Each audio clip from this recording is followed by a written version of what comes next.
दोस्तों नमस्कार।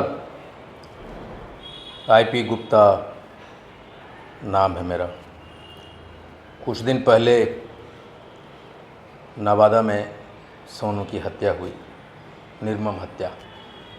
चापाकल के हैंडल से मारा गया और तब तक मारता रहा जब तक उसकी मृत्यु न हो गई।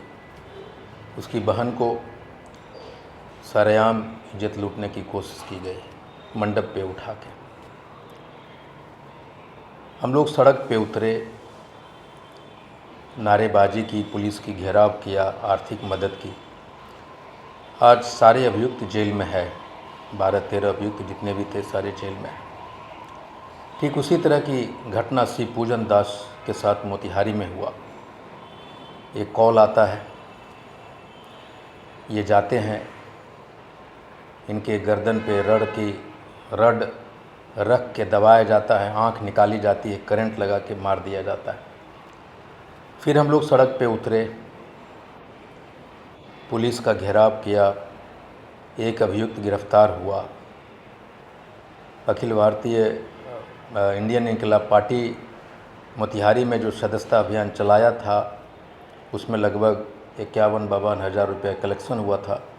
वो 51,000 रुपया श्रीपूजन दास जी के बेटे को दिया गया। प्रदेश अध्यक्ष अखिल भारत इंडियन इनकलाब पार्टी के प्रदेश अध्यक्ष राजेश कुमार जी ने भी अपने तरफ से 5,000 रुपया दिए और छपरा के जिला अध्यक्ष आईआईपी ने भी अपने तरफ से 5,000 रुपया दिया। सवाल ये उठता है कि हमारे ऊपर अत्याचार होता ही क्यों है। मर्डर होगा, बलात्कार भी होंगे, सरेआम पीटे जाएंगे, फिर हम टोली बनाकर इसका विरोध करेंगे, ज्ञापन देंगे, ज़्यादा से ज़्यादा राज्य स्तरीय बंद करेंगे, प्रशासन अभियुक्त को गिरफ्तार करेगा, जेल भेजेगा। क्या न्याय मिलेगा? सवाल ये उठता है कि हमारे साथ ऐसा होता क्यों है। क्योंकि हम शासक नहीं हैं, सत्ता का हिस्सेदार नहीं है।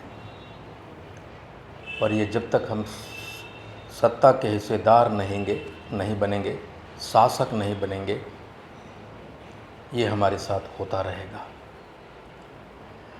जब चुनाव आते हैं तो ये जाति के संगठन बड़े बड़े पार्टियों के साथ हाथ मिला के पैसा लेके चुनाव में हम उनको मदद कर देते हैं। जाति संगठन उनका गुलाम बन जाते हैं और फिर अपने ताकत से उसको सत्ता पे बिठा देते हैं और फिर वही अत्याचार का सिलसिला जारी हो जाता है।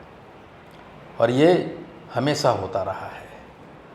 13 अप्रैल के बाद गांधी मैदान ने एक हुंकार भरी है और जो हमने 2 दिन मांगा था आरक्षण वापसी का, उसका नतीजा दिखने लगा है। हम किसी के साथ, किसी के हाथ बिकेंगे नहीं। हम सिर्फ अपने हक, अधिकार और आरक्षण की लड़ाई लड़ते रहेंगे। हमें सावधान होना होगा उन लोगों से जो जाति के संगठन को बेचने की कोशिश में लगे हुए हैं। आइए हम और आप हमारे ऊपर लगातार अत्याचार होने के सिलसिला को ख़त्म करें। हम सत्ता का हिस्सेदार बने, शासक बने। Thank you very much.